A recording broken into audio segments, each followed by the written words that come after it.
Good morning, everyone, and welcome to, I think it's our 33rd Science of Triangles broadcast, something like that. I think so, yeah. 33rd, yes, okay. And we are still working through this huge section in Esoteric Astrology, where he specifically deals with the science of triangles. Of course, from another perspective, maybe the really important thing is that we uh, pay attention to the doing of the triangle's work in all of its simplicity. Tonight at 6 p.m., Tuija will be leading the normal Science of Triangles broadcast. This is the Science of Triangles. And then at 8 p.m. GMT, I'm going to have a solar fire broadcast with the music of the Pisces solar fire ritual, because it is the new moon. I mean, the new moon is happening today. So we're making a little experiment to see whether we will do these solar fire ritual broadcasts on the new moon. We'll see. But anyway, um, that should be available at our normal broadcast link, because there's music involved and we have to use the broadcast link whenever that is the case. And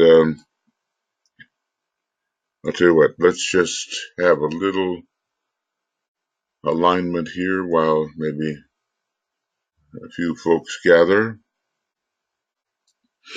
When we do it at this hour, of course, the United States is mostly asleep. And when it comes to South America, I think very much so, unless a very deliberate effort is made to join us at 3 or 4 in the morning. So,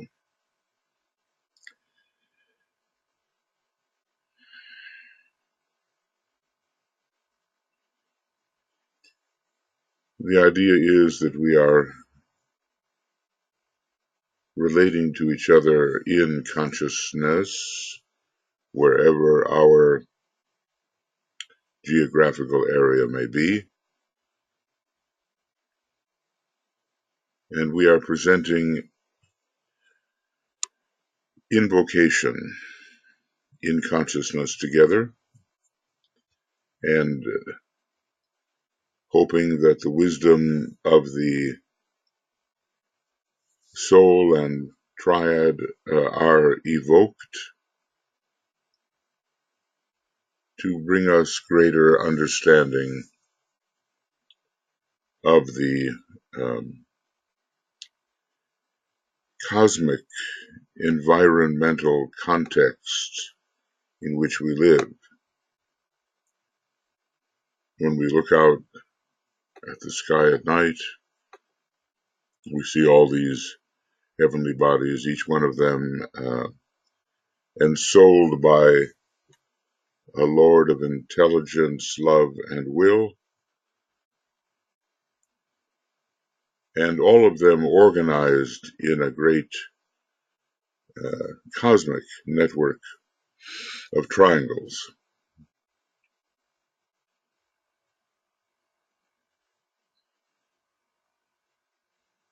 This has to do with planets and with stars and with even greater structures, constellations organized in triangles. So that's the thing we keep in the back of our mind as we study this science of triangles. We're living in a huge cosmic environment.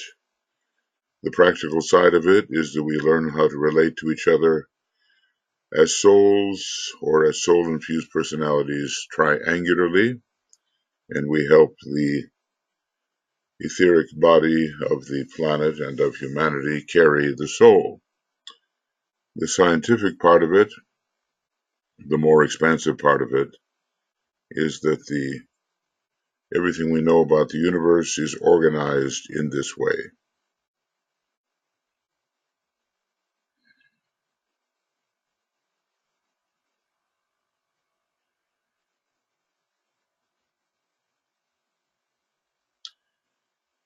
And we are part of that organization, and that organization, as it applies to Earth, has a lot to do with the successful manifestation of the divine plan.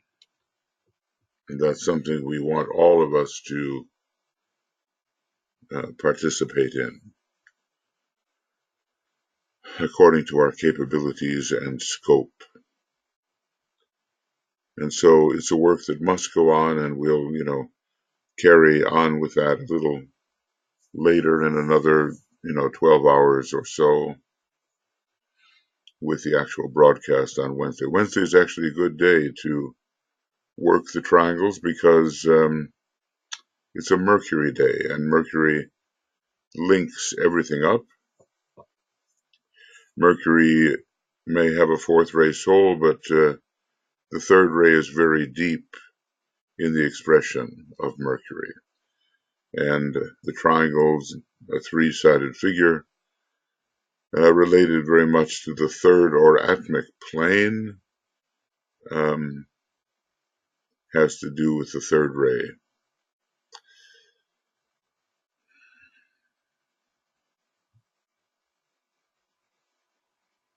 So we'll try, we're looking towards many relationships, and we try to keep our mind open so that we can begin to fathom some of these connections. It's all about the science of relationships, which I think is a really fundamental science, and part of that is the science of triangles. These are occult sciences. They come under Uranus, which is the higher octave of Mercury. Uranus is ruling occult mind. So as we study these things, we kind of get our Uranian and Mercurian beams going and learn about the context in which we live.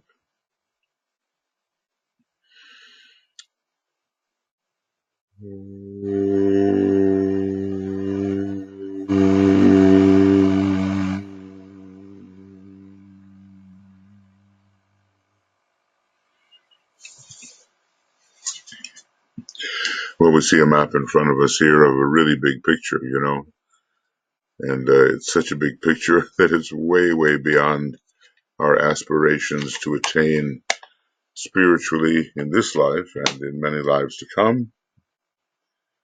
But this big picture is just a drop in the bucket when you look at the more universal situation.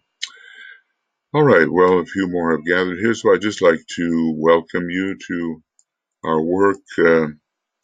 Annette, Antoinette, Catherine, Christopher, George, Gretchen, Karen, Carrie, Lona, Mariana, Marissa, Martha, Nesa, Nienke, Tuija is here with me, and Veronique, Zenaidi, and we did have Anne Veronica here earlier, but something didn't go right with the computer, apparently. And Michael Stacy is helping me over on the right-hand side, and I'll put Tuija there also.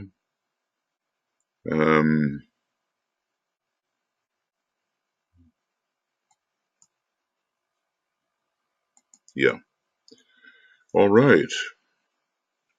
So let's go on now. We have readings to do, and I kind of looked over these readings, and I guess as we're carrying these things forward, the main thing to think about is, in a way, connectivity. Connectivity. Everything is connected to everything else. And while it looks, excuse me, like a very complicated web of relationships, and to a degree it is, one day intuitively, under what we call the pure reason, it will all snap into place, and we will see exactly the why and the wherefore that governs this great science of relationships, from which the science of triangles is derived. So no entity in cosmos liveth to itself alone, and truly everything is really related to everything else. And it's these relations that we're trying to understand. I mean, I think maybe that's why DK said that the fourth ray, maybe fourth ray mind even, was such an important energy within his work, because he's trying to help his students understand the divine pattern of all these relationships. So in a way, Mercury on the fourth ray turns into Jupiter, the wholeness of vision, on the second ray. Jupiter will one day be the destiny of humanity, but right now it's very Mercurian. So, we'll just wade in here and do our best. None of the material is easy, but if we remain open to the way these relationships and connections are formed, we will begin to develop a more sophisticated view of our planet, our solar system, our local cosmos, and even the wider cosmos. And so we will know much more the context in which we live. So here we go, page 454. I never know how far we're going to get, but okay, this is, let's give it a try. In the first volume of this treatise, I guess this third of the treatise, in the overall treatise on the seven rays, the Esoteric Astrology, certain hints were given, or could have been also esoteric psychology, because it's a 5-part treatise. Certain hints were given anent the planetary centers and the rays of energy pouring through them. Now, by the planetary centers, one of the things we can mean is the continents, and there are certain cities which are considered planetary centers. New York, planetarily bringing through the 6th ray, London, planetarily the 1st ray, from the more constructive aspect, Geneva, planetarily the 2nd ray of love wisdom, and Darjeeling, the 1st ray, from the very occult perspective, and finally Tokyo, the 1st ray, from the materialistic perspective. Now, each one of these cities, and because I have to be careful, because the word siddhi sounds like power, a power. And when I say the word city, it means that location within a country, like New York City and so forth. They each have their own rays. Like New York, for instance, although it's a 6th ray center planetarily, it has the 2nd and 3rd ray. And London, although it's a 1st ray center planetarily from the constructive aspect with a lot of Vulcan in it, the city itself is ruled by the 5th and 7th ray, naming the soul ray first. And I think Geneva, it's a great 2nd ray center planetarily, but it's ruled by the first and second ray in terms of the city.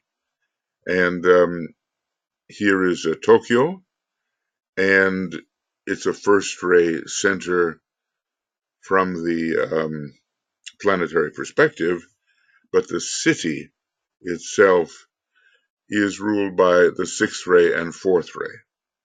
And finally, we get to Darjeeling, which they call it Moria's town, you know. It is, its rays as a city are the second ray and the fifth ray. So right away you see triangles, don't you? You see that there's a planetary point for each one of these centers, but then the city point itself, soul and personality, and so a triangle is created with the planetary ray and the two city rays. And each one of those, you know, could be examined, and we would see that it is productive of a triangular effect.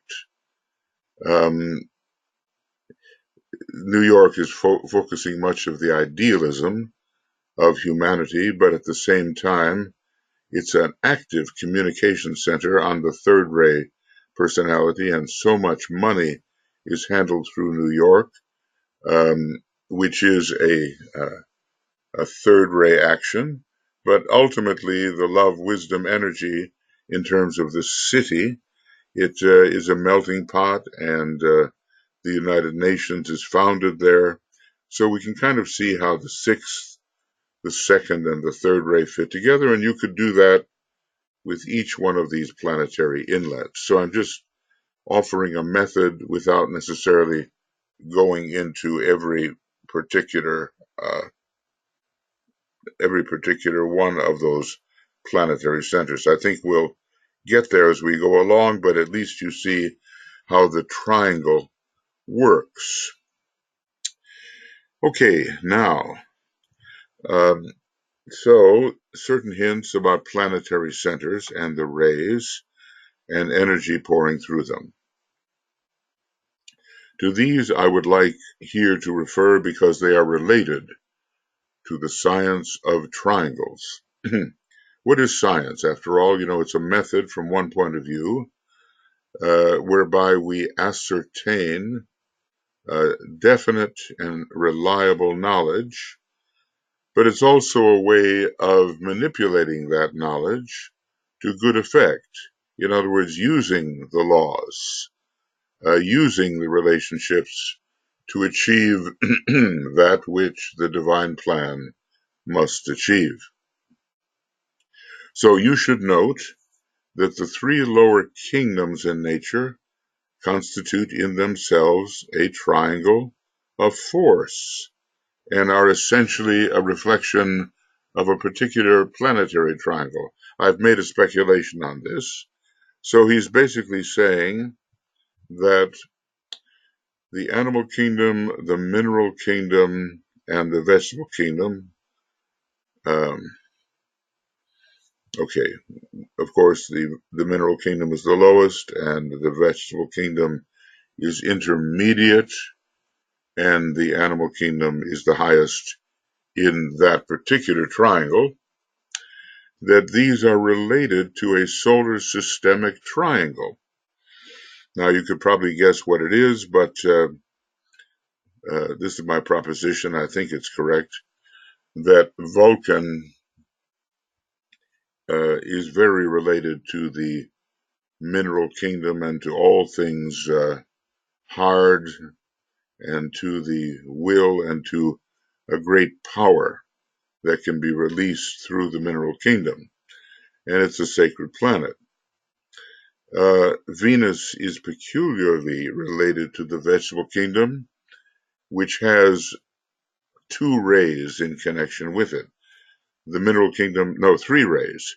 The mineral kingdom has two rays, I think the first and the seventh, and the vegetable kingdom is the most advanced relatively of the kingdoms, and has rays 2, 4, and 6.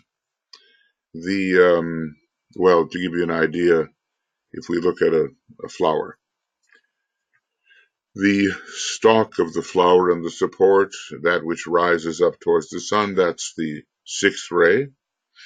And, it follows the sun, devotedly, we might say. The color of the flower correlates with the fourth ray, and the fragrance of the flower, more subtle, correlates with the second ray. Then, naturally, a non-sacred planet would be involved with the next kingdom. It's the animal kingdom, and it's particularly Mars. Different rays come in here, and we'll see how the third ray, the fifth ray, and also the sixth ray of Mars are connected. But I think, it's largely 3 and 6, and for the domesticated animals, they begin to come under the fifth ray because they're really going to learn something from humanity. So there are your 3 lower kingdoms, and a triangle within our solar system. Now just visualize that for a minute. Vulcan, very close to the sun. Venus, beyond, coming beyond Mercury and towards the Earth. And then Mars on the other side of the Earth. So Earth is the intermediate orbit between Mars and Venus. So those 3 planets are connected with the lower 3 kingdoms. Now, we have some higher kingdoms as well. He's not dealing with that here, and we could speculate upon them, but we have the kingdom of souls, the kingdom of planetary lives, and the kingdom of solar lives. And let's just say that in all of, I think I'm not going to offer a speculation on that. I could get into it, but Venus will be involved and Jupiter will be involved. And when it comes to the kingdom of solar lives, well, the sun is the obvious factor. But we don't need to do that. The principle is what is clear, that when we have something which is microcosmic, look to the higher levels of the planet, look to the solar system, look even beyond toward the zodiac and our local cosmos for a higher corresponding triangle. See, you begin to think, this is the thing, you begin to think in an analogical mode so that you can relate different levels which maybe have the same number of factors in more or less the same relationship. We have the law of analogy and the still more precise law of correspondences to guide us here. Okay. So it might be of service, he says, if I here briefly tabulated for you certain of these major inferences, for they are little more than inferences at this time, especially for us.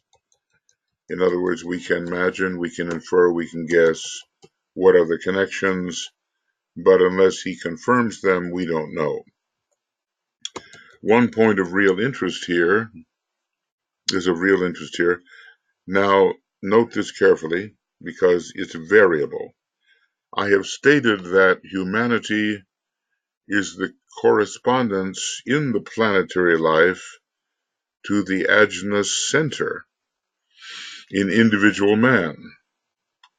Now, he said that, but he's also said that it corresponds to the throat center, and in a little bit, we're going to read that it once corresponded to the solar plexus center.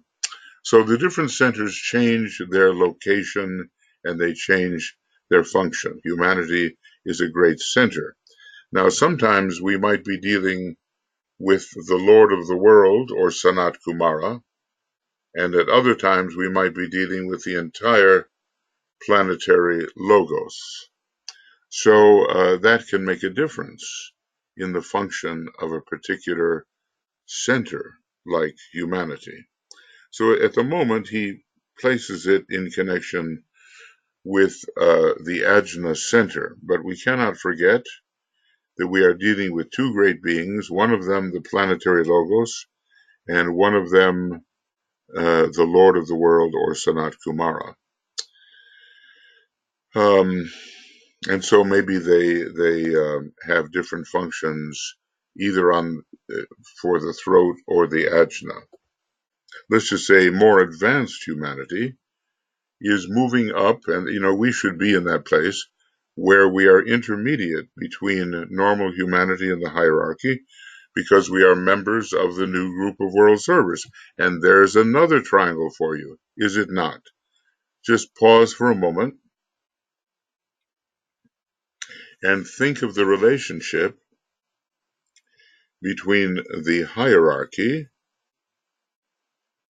representing the heart center, the new group of world servers representing the guiding ajna center of the Lord of the world, and normal humanity representing the throat center.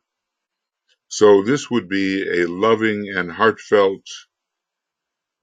guiding intelligence. See, in other words, when humanity is left to its own, unguided by the new group of world servers at the ajna center, it will very likely go astray, and the great teaching of hierarchy will not reach it. But if the triangle is really functioning, then humanity's intelligence is rightly oriented. Intelligence throat center is rightly oriented because of the guidance of the new group of world servers, and therefore can bring through into expression the love, wisdom, energy of hierarchy, and not otherwise.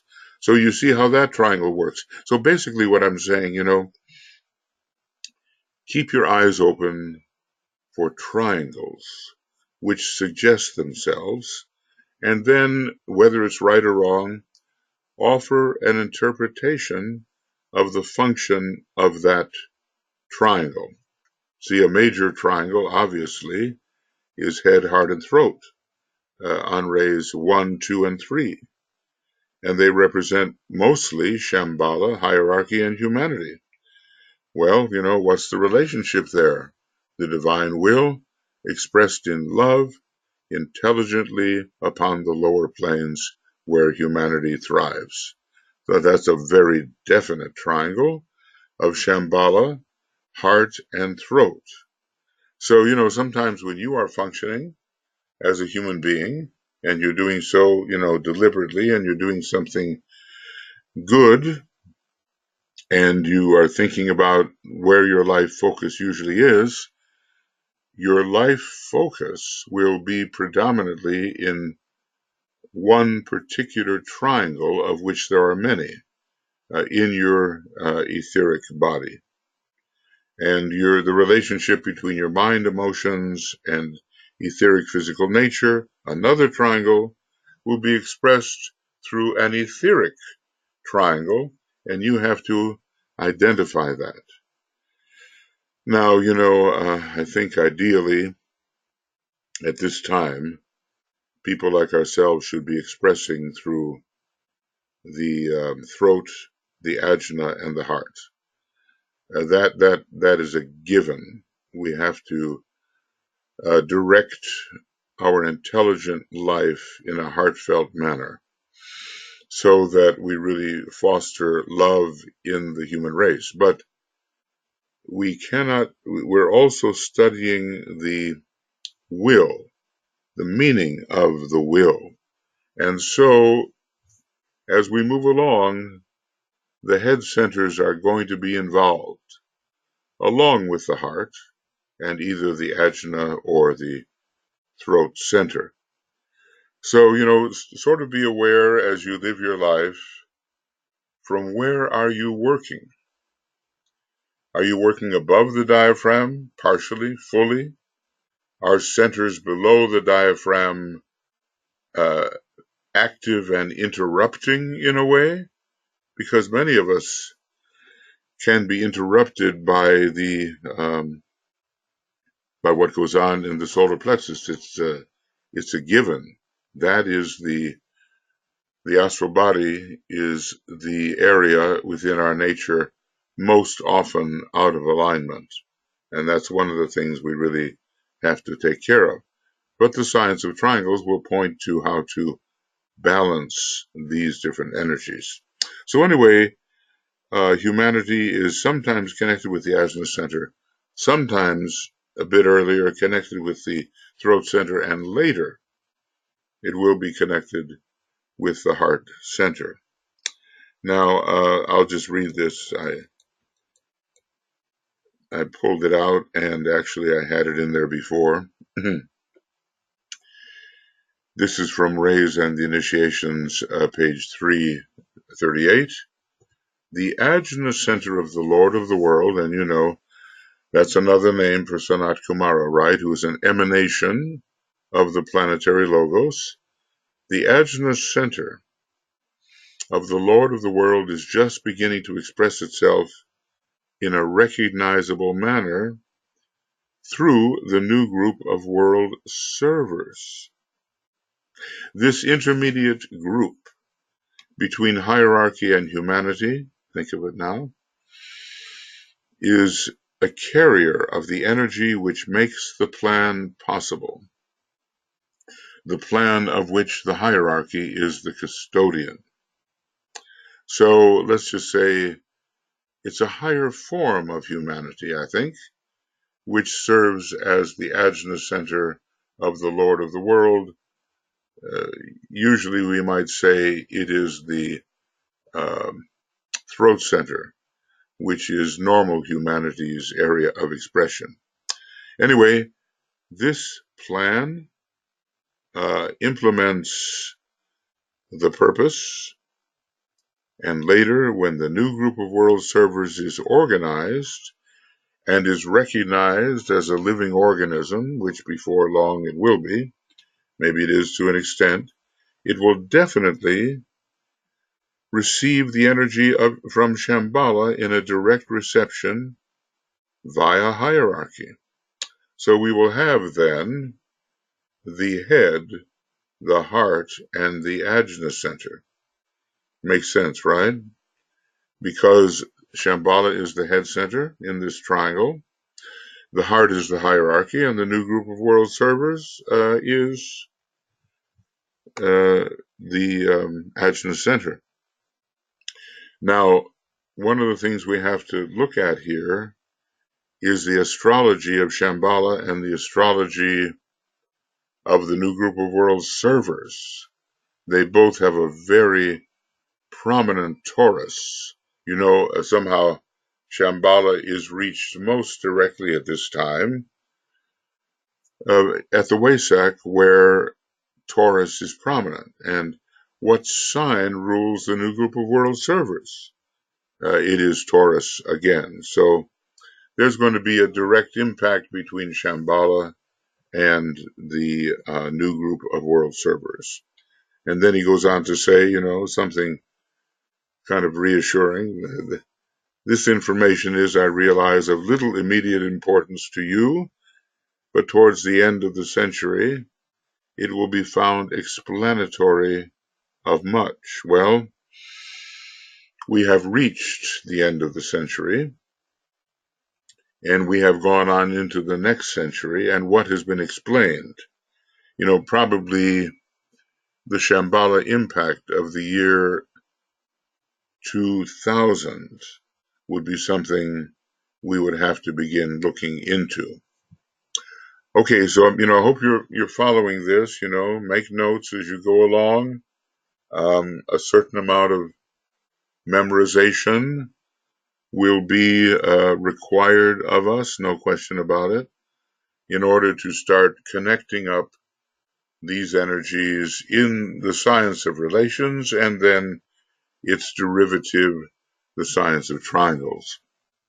We could probably also have a science of squares, a science of five-pointed stars, a science of six-pointed stars, all of these fundamental geometrical relationships have a meaning within the great science of relations. Okay, going on a little bit anyway. Earlier, I told you that the fifth ray of concrete knowledge is related to the ajna center, and if you follow this, basically you go to Esoteric Astrology, page 517, and we will see that sure enough, the ajna center has the presence of Venus and the fifth ray for the average man, and it's exactly the same for disciples and initiates. But I would, here it is, fifth ray and Venus. So the ajna center, that beam of light, that searchlight, that horn of the unicorn, as it were, this is something that we use when we are using the ajna center. We use the fifth ray and the beam of dissipating light, clarifying our way so that truth may demonstrate. Now remember the fifth ray relationship to truth. It is a truthful ray. It doesn't believe in complication and obfuscation and misleading and all those problems connected with the third ray on the lower turn of the spiral, of course. But I just want to say this, that there comes a time, I haven't quite determined exactly when it is, but it's in the initiatory process, when the ajna center is ruled by Mercury and not by Venus. And it's a higher moment and relates to the spiritual triad. So the fourth ray kind of takes over there at the ajna center via the soul ray of Mercury. And at that same time, we will have Uranus and the seventh ray operating at the throat center. So, there's a great science called, I think, what we can call it the science of mutation. There is intelligent change or mutation going on all the time. And when we say, what is a thing and what are its relationships, we have to specify the time at which we are asking that question, because mutation will have occurred, and at a different time, any particular center, chakra, source will represent something different than it did before. So DK said a very interesting thing. He said, look, you think I'm contradicting myself, but I'm not. And if you solve the issue of the time, when I said this and when I said that, you will see that there is no contradiction. So when we're talking about relationships, we really have to say, when is this occurring? So earlier he said the fifth ray of knowledge is related to the ajna. Now he starts, let's see, page 454. I'm going to go there and show you what it looks like without the interruption of all of my notes. And yeah, here it is, you see. This is what it's going to look like. Head center, heart center, ajna center, throat center, solar plexus, sacral with the devas, base of the spine. And he's going to give us quite a number of correspondences. It's not that these correspondences are the only ones he gives us. Sometimes he will say something different and we'll be confused. How can he say the base of the spine center is ruled by the first ray? Now he's saying it's ruled by the fourth ray. What about the seventh ray? Why should Mars be there, Mercury be there, and the Earth be there? When are they active at the base of the spine center because they're all connected. You see, those are the kinds of questions that as we pursue the science of occultism in detail, we're going to want to know about. And the only way to do that is really think, really ponder, really be patient with ourselves.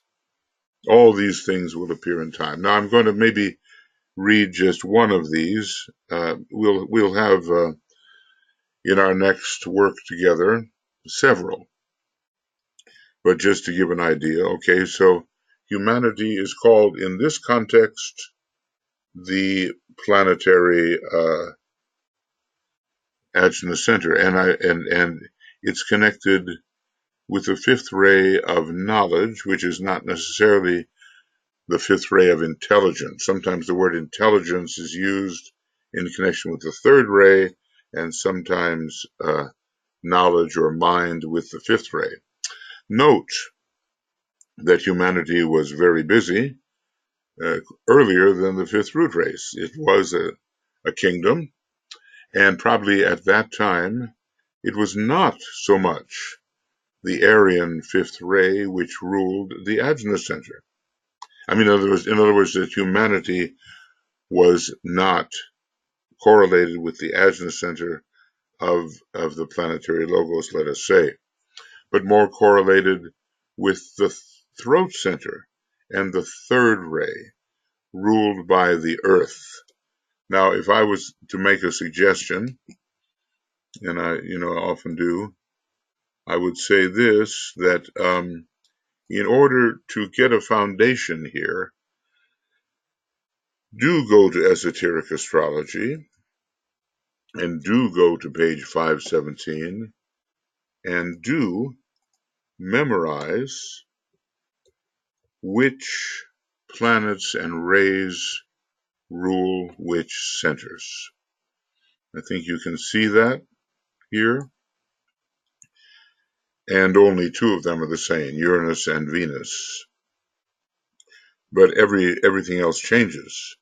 For average man, the ray probably doesn't change so much, but the planet changes.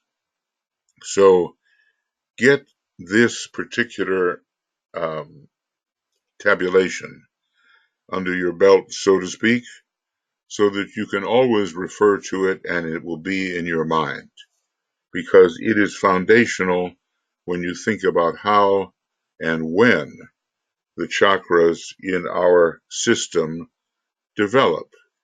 Now, do you feel that Vulcan somehow rules your head center and not Pluto? Well, okay, at a certain stage of evolution it is so, but when does Uranus rule your head center? Which it does. Now, when you look at your throat center, is the earth producing an abundance of forms the ruler there, or is strict, logical, cautious Saturn the ruler of your throat center? What about that non-sacred planet that the sun veils as the ruler of the heart center? Or is it Jupiter, the great planet of love wisdom, with all of its expansiveness and generosity, that is ruling your heart center? And is your solar plexus center full of fire, or does it have the subtlety of Neptune, longing for a higher state? And the other two are the same. Okay, Pluto is the same in terms of the base of the spine. But look, there are just certain things, there's no way around it. They have to be part of our memory. The third ray is the Lord of memory, and we are involved to a certain extent in a third ray study here with the science of triangles, and certainly astrology is a third ray study. And all of this is the third ray as a subset of the second ray. Now we just have to do the hard work of getting these things into our minds so that we can manipulate them more easily and see the connections more easily, and don't always have to be running somewhere to find the reference. Okay? I know it's not so appealing for some types to do the memorization work, but I've got to tell you, it really is going to help.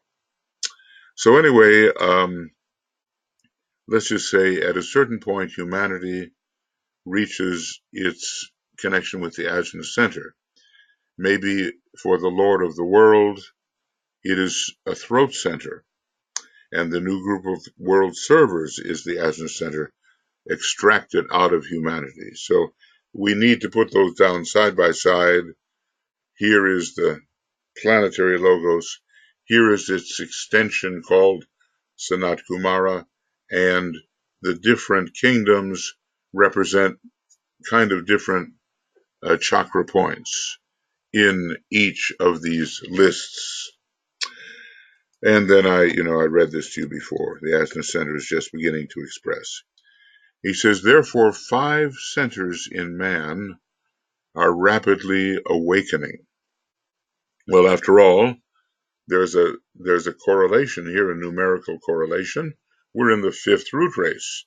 So it would make sense that 5 centers are rapidly awakening. And maybe, if we went back to the non-individualized state of man before the middle of the Lemurian period, we would find that the Adamic race had only 1 center, rapidly, really functioning, the Hyperborean 2 centers, and the Lemurian 3 centers, and then individualization would come, that Atlantis would focus on 4 centers, and Aryan humanity, for the past million years or so, and maybe a bit more, will have 5 centers rapidly awakening. So which would they be? Now, therefore, 5 centers in man are rapidly awakening, and of course, all those triangles between them, when you turn to page 170 and 169 in, where is it? Yes, it's in a treatise on cosmic fire, and we have related and gone to those places before. But the sacral center, we are told, is subsiding. Okay, and actually it's really sending its energy to the solar plexus, and a lot of the kind of crime I mentioned associated with the sacral center will be disappearing, and he gives a certain percentage when the energy has risen to the solar plexus center, and then the base of the spine center is not yet active. So I think we can see the 5, can't we? We have the head center, the ajna, the throat, the heart, and the solar plexus. The 2 lowest centers are either fading or not yet activated. It says these relationships prove each other, but only when seen in relation to the greater cycle. Now, what is a greater cycle? He blinds our knowledge by using such vague terms. It could be around, but I don't think so. It could be the duration of a root race, which is more likely. And then, of course, there's all kinds of greater cycles. So when DK is busy with the business of blinding our eyes, unless we really have the intuition, we have to recognize this activity. And I would just say, could it be around? And I'll just say, probably not. Humanity now, take a look here. Humanity was, at one time, the correspondence to the planetary solar plexus. That's what I mean by a chakra changing position. See, humanity was, long ago, it had to have been in this 4th round, of course, and maybe it was more when humanity was emotional or something of that nature, or emerging from the animal kingdom. It had a non-thinking position. It wasn't a throat, it wasn't an ajna, it was a solar plexus. And it had to have been in the 4th round because we had no humanity in our chain until that fourth round. And someday, now notice how this works. What shall I call this? A chakric relativity or something like that? In other words, the centers, like planets, have a different function depending on what day and time we're talking about. And here he's talking about sometime in the future. So humanity obviously had quite a six-ray function earlier, and someday will shift the focus of its receptivity to the planetary heart center. That means that humanity will be absorbed into the hierarchy, and hierarchy will then move on. It's very interesting, this law of mutation, and there will come a time when that which is now humanity has a second-ray soul and a fourth-ray personality. Right now, humanity has most probably, I think, a fourth-ray soul and a fifth-ray personality. And if we go farther enough back, we can say, was there ever any personality anyway at the time when humanity represented a solar plexus center? It's more like animal man, going back to that period, but still in this round. So we're not yet, humanity is not yet really conditioned by the second ray of love wisdom, but one day it will be, and that will be the soul ray. And when that takes place, let's see, one day, when that takes place, now notice this, the relativity of position of the different centers. When humanity moves into the planetary heart center, then that group which now occupies the planetary heart center, the hierarchy, will shift its focus of receptivity into the sphere of Shambhala. So that which is the heart, focused in the heart now, will be focused in the head. It will change its position. Now, what will that, and then he says something very interesting, and then beyond that, I don't think I'm going to say anything. Well, I'm saying that this is already in process, as the members of the hierarchy are striving to be members of Shambhala and undergo greater Shambhalic receptivity. Now, but then he says something really interesting, and he says that of this, the presence of the 12-petaled lotus in the highest head center, the relating point between the heart and the soul on its own plane, is the guarantee. Now, hierarchy is 12-fold. It's a heart. And right now it's focused in the lower heart center, but there is a heart within the head.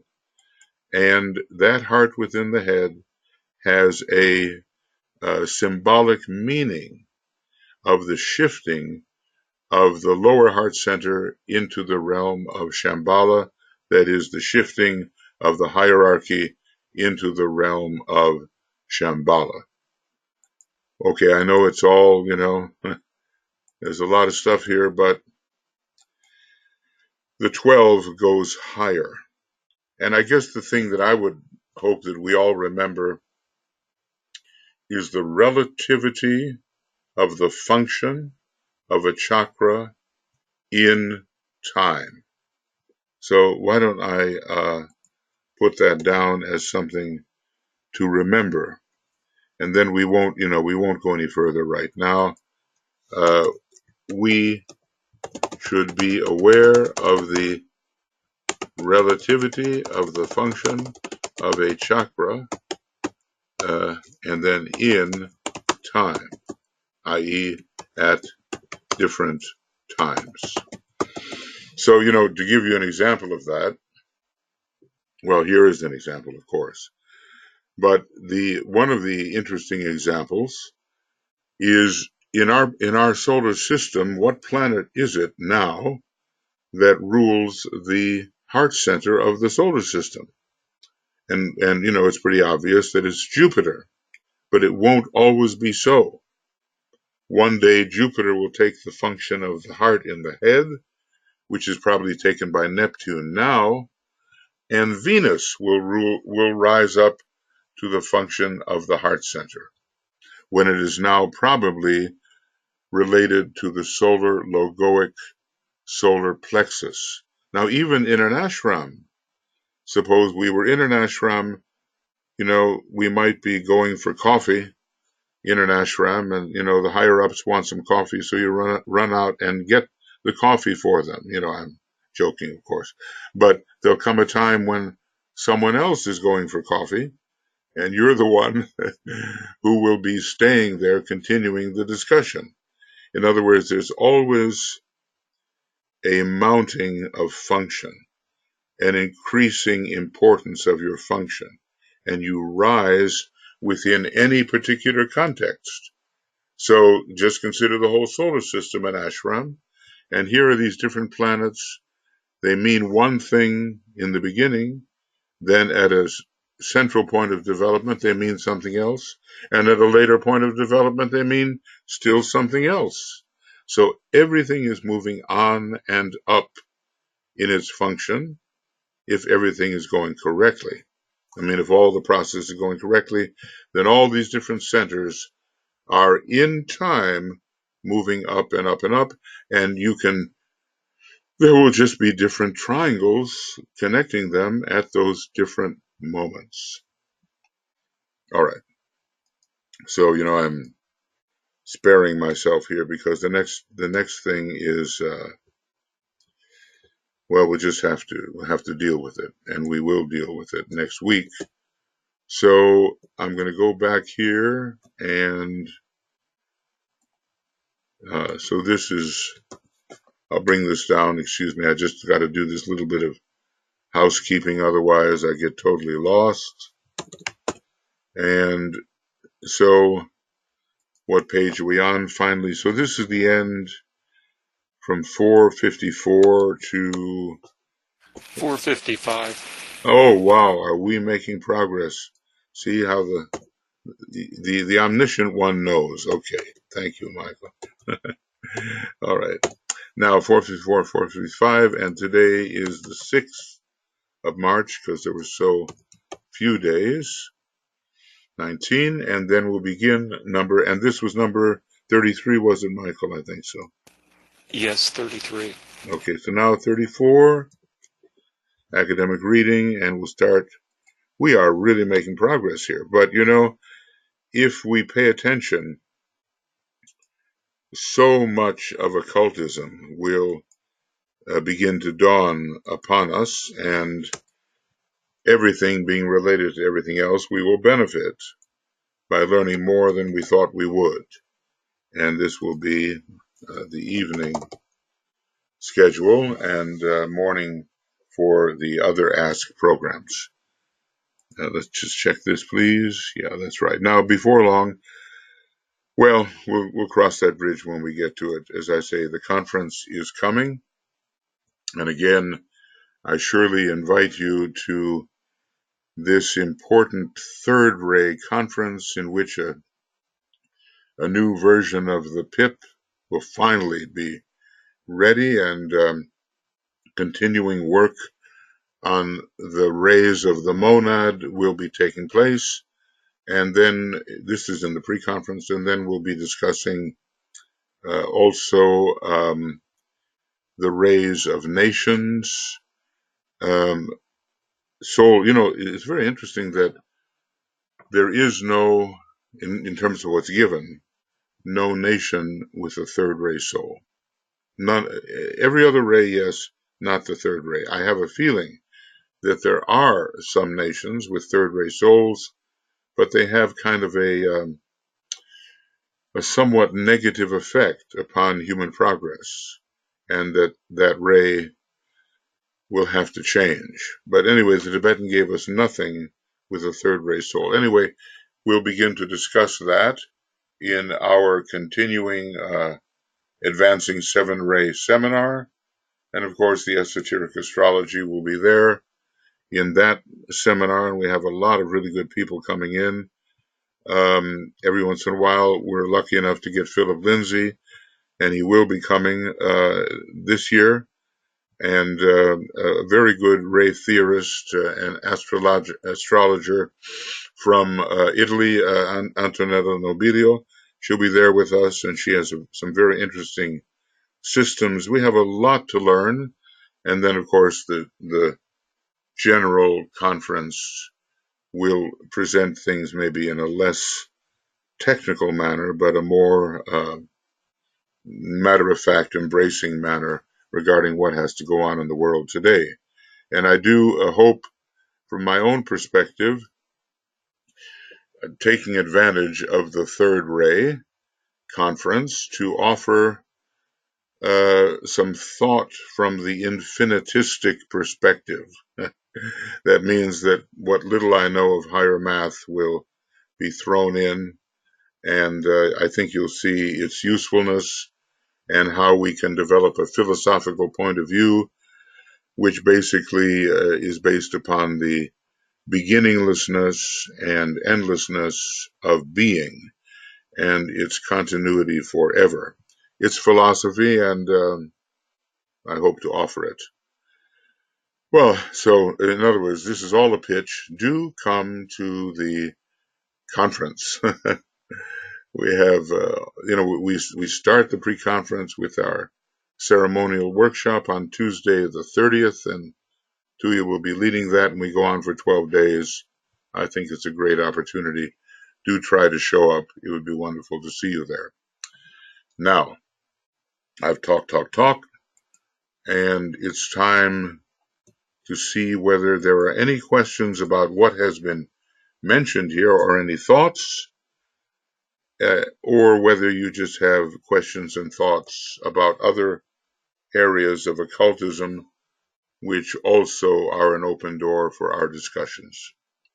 So I'm checking your hand. Yes. Yes. Go ahead. Yeah, I was just thinking, I have few things. Can you go to this place where we have this, the 5 centers developing? Yeah, let me. Okay. Goodness. Where it was. Okay. 3. I'll tell you what. It says the word 5, doesn't it? It's got to be here somewhere. Michael, if you can help us find. I think it was a little bit lower. Was it not? Probably. Sometimes I put in so many notes. That's a problem. That because I was just here.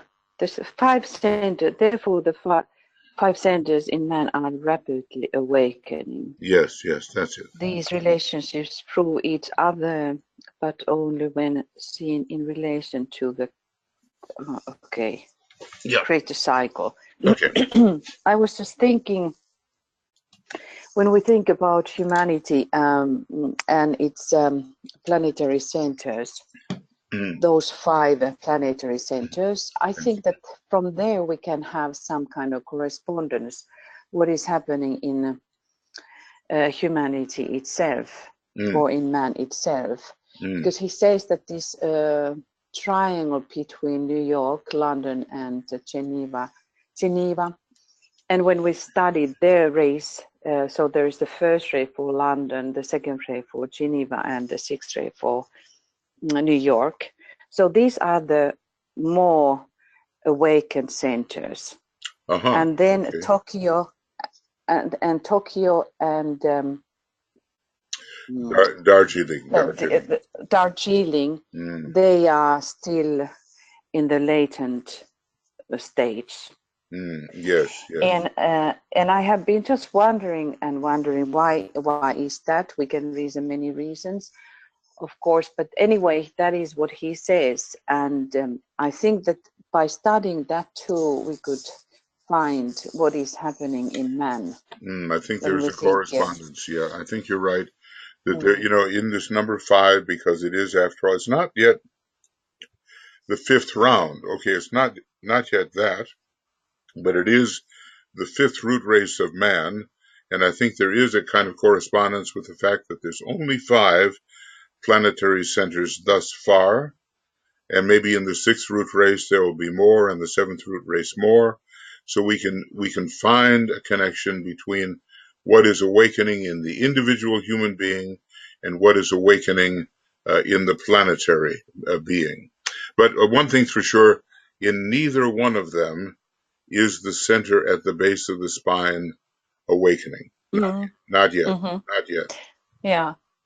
And in that sense, when we study the rays, it's in 3 places, so Darjeeling, Tokyo, London, it is the aspects of the first ray, which is so interesting.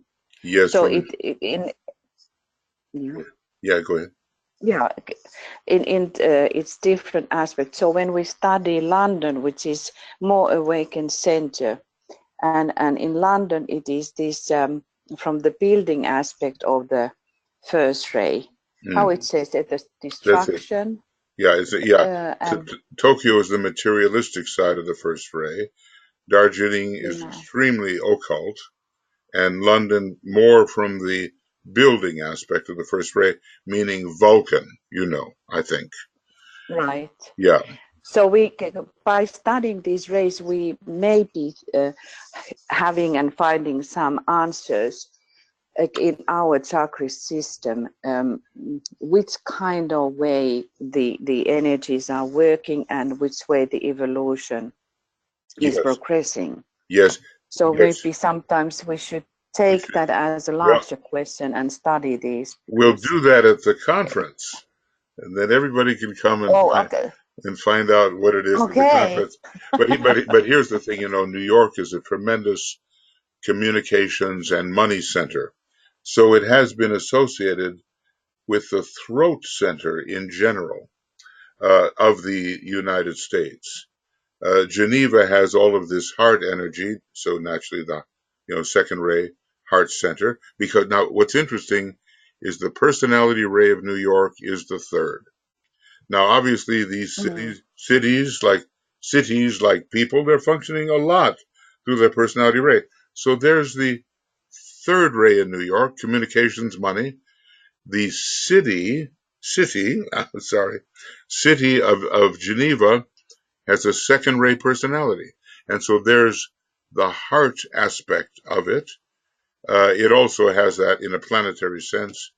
And then when we deal with London, it has a seventh ray personality. And how very interesting about its fifth ray soul in London. I mean, actually, that has been proven out, and they've been at the forefront of many technological discoveries which have really helped. I was reading the other day that without radar, it would have been a very different story in the Battle of Britain. But, Britain held out and really saved the world in a certain sense. And that's all coming from the fifth ray of London, that made that possible. So anyway, London occupies the first ray. It's a big legislating center. First, second, and third ray then in the triangle that you've been talking about. But from a planetary sense, sixth ray, first ray, second ray, so from the city. And in that sense, yeah, go ahead. Yeah, sorry. Go ahead. No. Finish what you were saying. From the city sense, it's different than from the planetary center sense of things.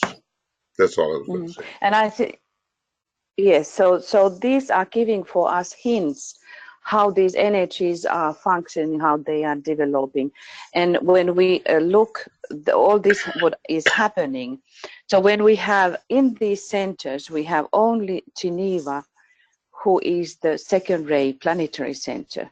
So in that sense, we see how the Christ is working, because it's like the only of those centers through which the higher second ray is pouring in. So what is now happening around that idea of uniting Europe and unification in Europe is very important thing for us to look what countries are now on the edge coming in. Are they allowed to come in, like Turkey and Montenegro is there? just in few years maybe coming in, which has difficulties in the right human relations, and there is a lot of corruption. Yes. So this is like that the Christ is facing this. And then when we think about the building aspect of the first ray via London, so in London, in England at the moment, all these ideas of separating, which from my perspective is not responding to the higher energies of the first ray, which is about the building, trying to build through now what is going on in humanity. And then now in relationship to New York, so we have there the United Nations, the headquarters of the United Nations, as in Geneva as well. So all that corruption as well, what's going on there, and how hard countries has to build together to overcome the tendencies of the sixth ray. So it's very interesting to see, and what Trump is doing is relating to the same trauma, how we can activate the 5 centers in whole planetary center. Then the other thing was coming when we, sorry? Go ahead. Do you want to say something? Well, I was just saying, the whole science of statesmanship is based on these relations. I'm not just talking about, I'm not talking only about politics. I'm talking about how nations should interact with each other. It's based upon these rays. Go ahead, dear.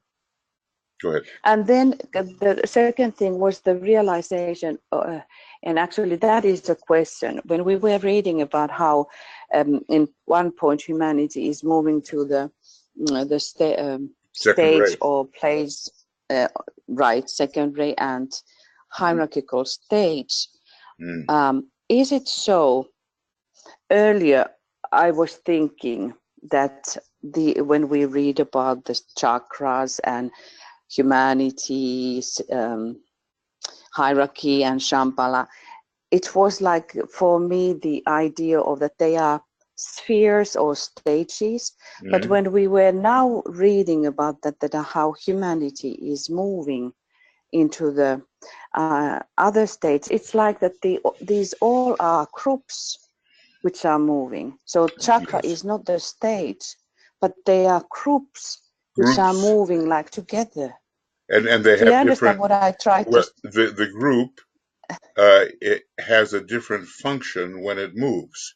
It expresses a different ray energy when it moves. So humanity right now, it used to express the sixth ray when it was the solar plexus. Now humanity has a fourth ray soul, but eventually it will have a second ray soul, and it will be the same group, but a different function within the whole. So it's very interesting, and that tells also about the higher chakra than only the head center. So when the Shambhala is moving forward, when hierarchy moves into Shambhala, like into the state, into Shambhala, and those beings are moving forward. So this is telling about how there are higher chakras than the head center.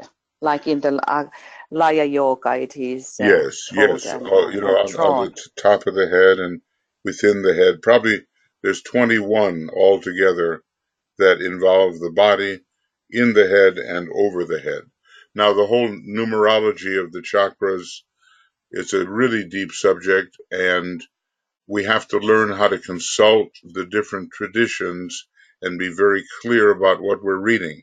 Right now, it's easy to get confused because they all say something different, so it appears. But we can work through that so all of them contribute to a complete picture. Yeah, so anyway, thank you, Tuija, for that. And what you see here, this is another thing to memorize, friends. The 5 planetary inlets are cities, and they have rays connected with them. And look at Geneva. Not only is it a second ray, well, you don't see it here, but it's a second ray planetary center, but it's also a second ray personality in the city. So it's got to be a very strong radiation, and probably the hope for the European Union is radiating out from Geneva, I would say. Yeah. Now, look, everybody, this is a fascinating subject. When you start to get into the destiny of the various nations and how they all fit together and all the triangles that are being formed, you're into something of real importance. And we're going to try to study that. Look at these two triangles here. In addition to the one Tuija mentioned, which is the most active, which is basically New York, London, and Geneva, you have two other triangles, London, New York, Darjeeling. Of course, it would make sense because London is so connected with India. And then Tokyo, New York, Geneva. And look at how New York plays a pivotal position in both of those triangles. So right now, New York, with the presence of the United Nations, is really, since the light goes out from the United States, what does it say? What is the motto for the United States? I spread the light, or I something, you know. What is the motto there? Let's see. I light the way. That's it. I light the I way. light the That's it. way. Okay. Right. I light the way. So good. Thank you. So that is really important for the teaching at this time. And New York has to slip into its second ray soul in order to really light the way. The third ray will not do it.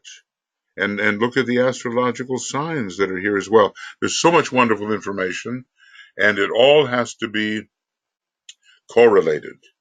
And we can do that.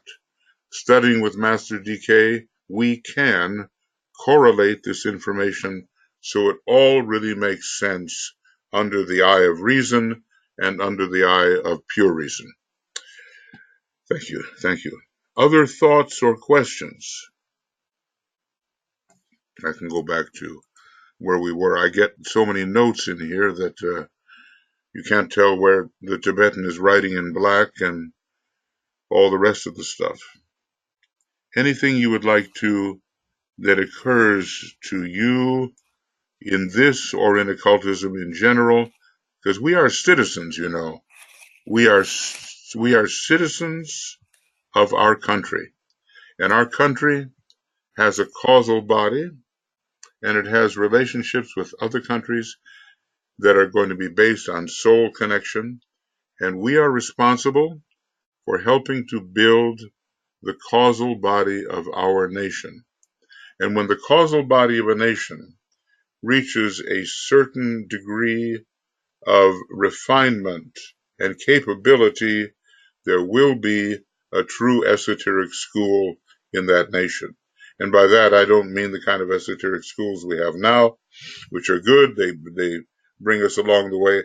I mean a real hierarchically supervised esoteric school when the causal body, which we are helping to build, of a nation reaches a certain stage of development. It's a big responsibility. Okay. I am seeing no hands raised or questions written. Okay. Maybe the material is daunting. Okay. But that's okay. It's best to be daunted at first, then to absorb, and then to utilize. I remember when I first started reading The Secret Doctrine. Well, actually, I had a friend who, with The Secret Doctrine, well, he did it with the Bailey books too. He underlined everything, absolutely everything. He just had a ruler, like so. He considered it all important, but of course, when you do that, nothing is important, or everything is important. I don't know. Here it is, 80 years almost. Yeah, almost 80 years. Or maybe, wait, excuse me, let me add a little better there. No, it's 70 years since the last material was written down by Alice Bailey. The truly reliable material, and not all the, fluff and stuff that we get from many, many other sources. And it's still not assimilated. It's still not really in our hearts and minds. and a synthesis being made of it within ourselves. And that has to be done. It must be done because a new dispensation is coming. So we've got 6 years now. Let's really assimilate this material, correlate it. He says, DK sometimes says, so you see, my brother, how much correlating work has to be done.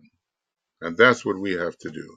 And that is the function of Mercury, which is the planet which Master DK particularly represents at this time, along with the sign Gemini. But we have to pitch in and do our own correlating work. So we identify the important items, we use the fifth ray, and then we use the fourth ray to interrelate them, and then we use the second ray to make a wholeness out of all of those interrelated items. So ray 5, 4, and 2 are involved in the process.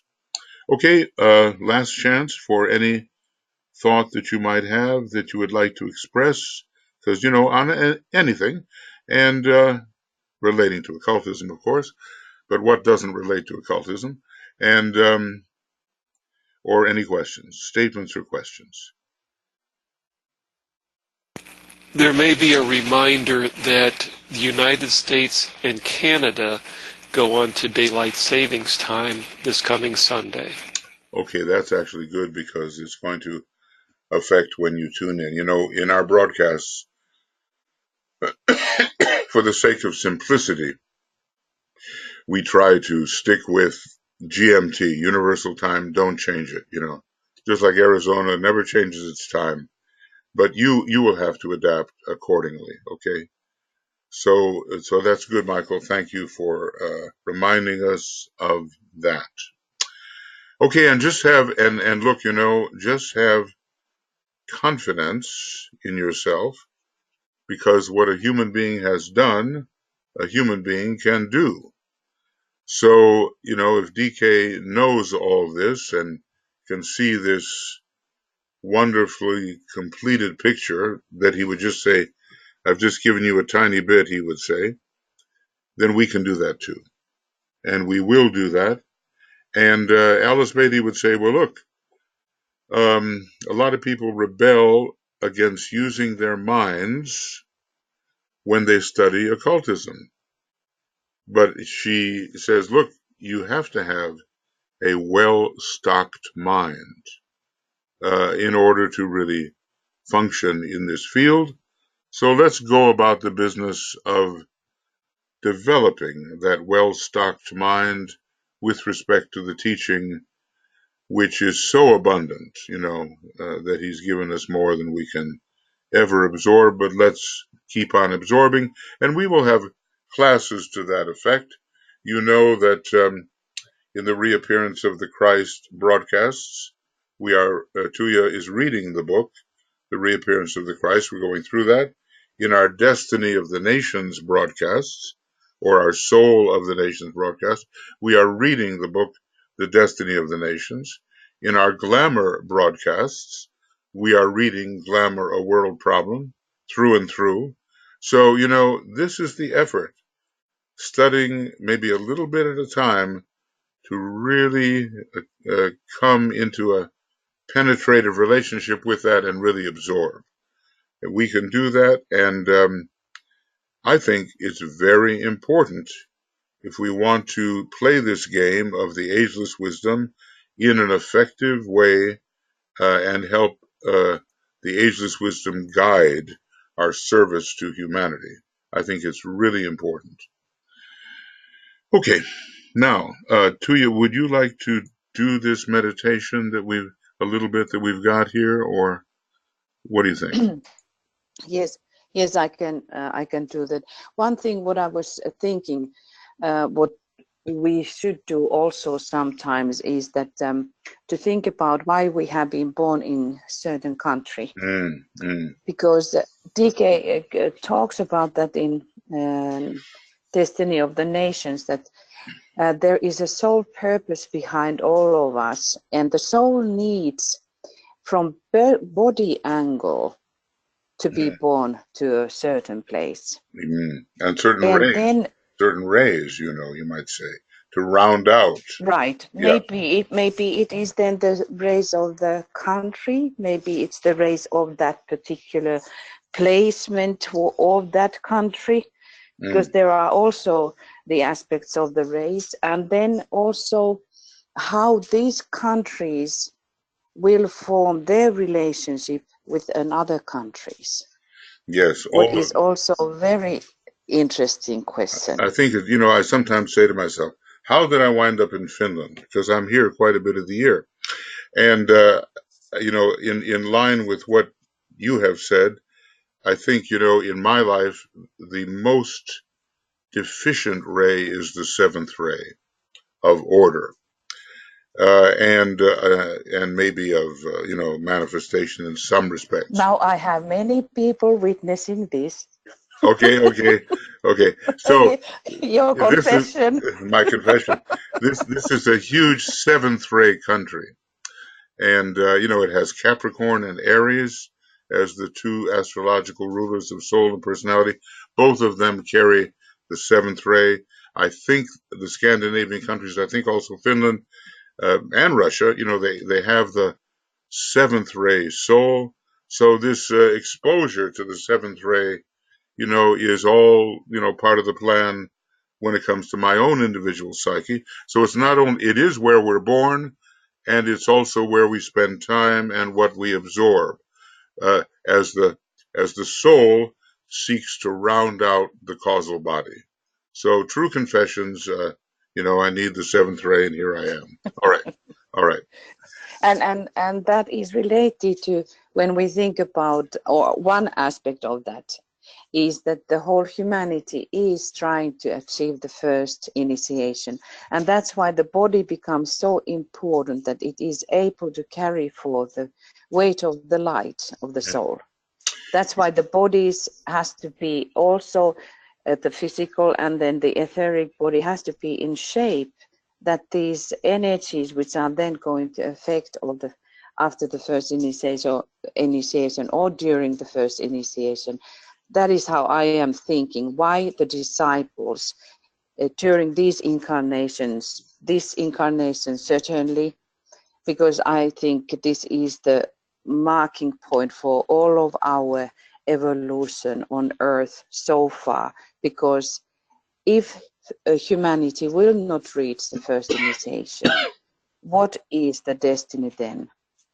Not so good. The whole hierarchy, yes, the whole hierarchy, as DK says, has been looking for millions of years for these times. And now the time of the forerunner, we always have to remember it. It is so particular time in the evolution of the soul that we must recognize, all of us, and think really deeply, what is the purpose of our lives this time? It's so true. Yeah. Okay, so here we are with maybe, I'll tell you what, this, maybe that's the one. Okay, you can. Yes, that we are starting. Yes, I was thinking so too. A brief form of this meditation, and tonight we'll, you know, do the whole thing. Yeah, I do quite quickly all of those visualizations, so bear with me. And we start with this, that briefly take few times white light, breathe in your own rhythm.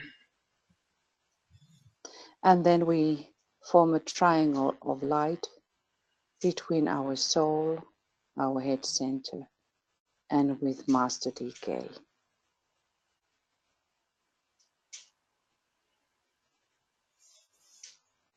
See that triangle of light as a solid triangle of light.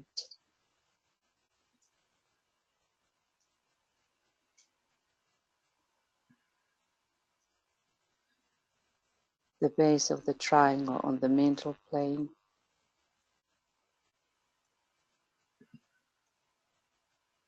and then the apex touching the top of your head through which a stream of light is pouring in, like light orange color.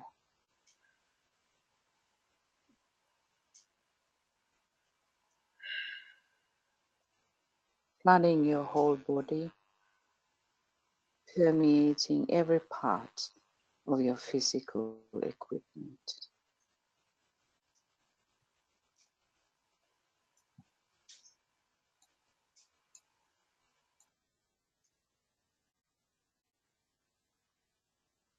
And this is what DK is asking us to do every morning prior to group meditation.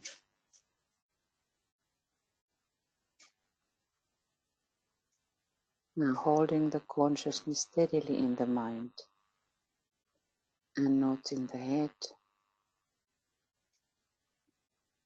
contact the spiritual triplicity, which is that which hovers over the square and radiates the energy of light into the waiting field of active thought.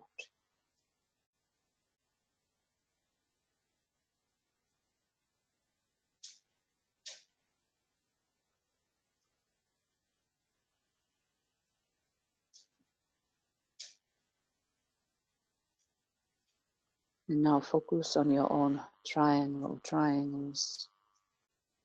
Call upon your triangle group members by name with love. And we hold 3 minutes silence for doing that.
Visualize the flow of love and goodwill passing between the members of your triangle or triangles.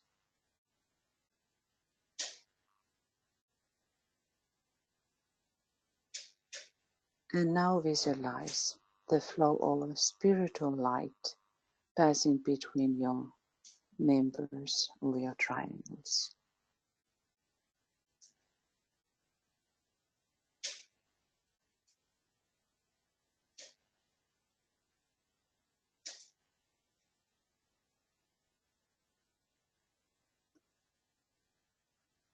Recognize the nature of illumination. We realize that every time when we contact our triangles, the triangles become etherically more living.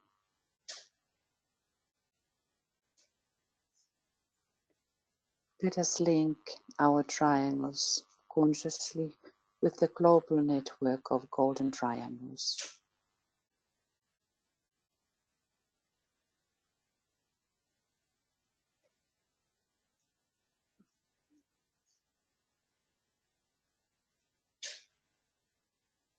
And by doing that, we realize that the network of triangles is under the eye of the great Shambhalic triangle, the three Buddhas of activity in Shambhala.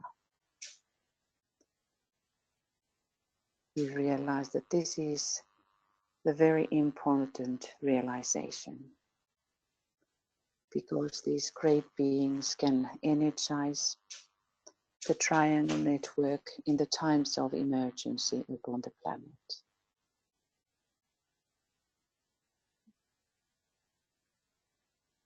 Ponder that fact, what it means for yourself and for the triangle network.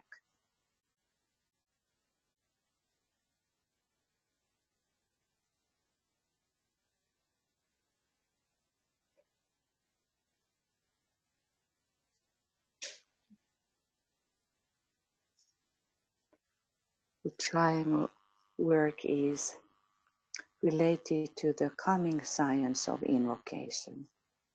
So ponder on why it is necessary that every day in our triangle work we are supposed to sound the great invocation.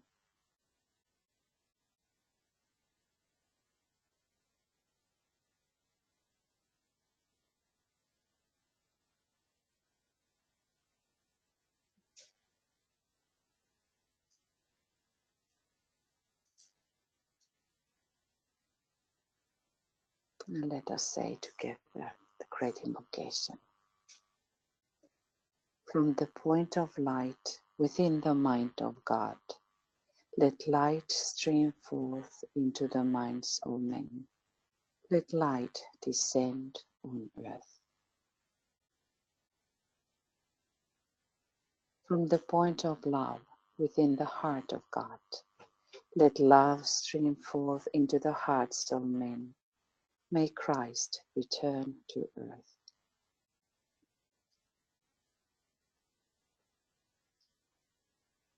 From the center where the will of God is known, let purpose guide the little wheels of men, the purpose which the masters know and serve.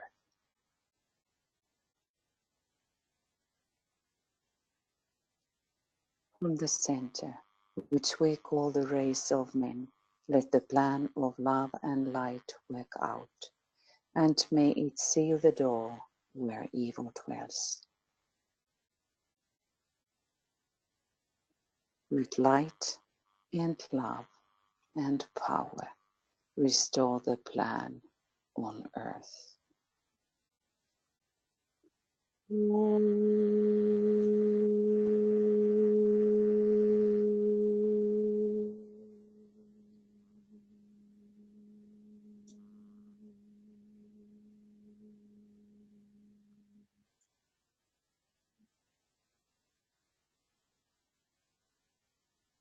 And by sounding the Om, see the global network of golden triangles covering the entire planet.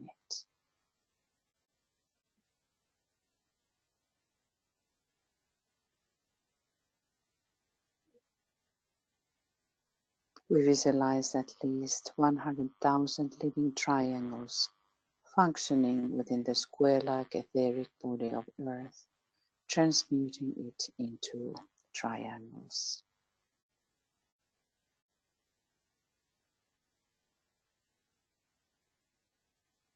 And we visualize the Earth as a sacred planet and humanity redeemed.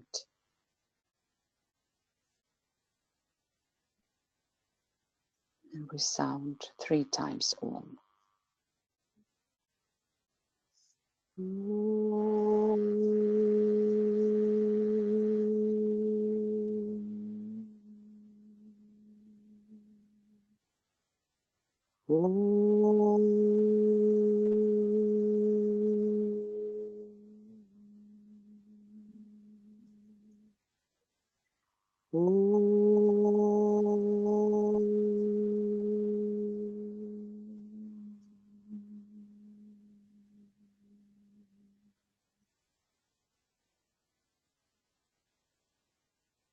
And we sustain the circulation of love and light flowing through our triangle network. Thank you.